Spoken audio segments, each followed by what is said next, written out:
کرمک کې وسلوالو لږ تر لږه 3 پاکستاني عسکر وژلي. د پاکستان یو امنیتي چارواکي د نوم نه ښودلو په شرط مشال راډیو ته وویل چې په برید کې 4 سرتیري ژوبل شوي هم دي. د خیبر پښتونخوا په کرمک کې د پاکستان او افغانستان پر پوله له شرکو سره نږدې پر قمر میله امنیتي پوسته په وسلوال برید کې 3 عسکر وژل شوي او 4 ټپیان دي.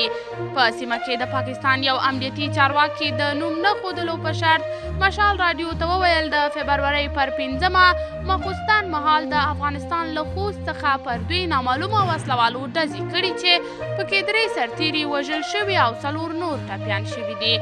هغه زیاته کړه چې په برید کې ټپي شوي سرتیري د پوځ د 8AK رجمنټ دي خو وژل شوي ټول د ملیشه ځواک غړي دي.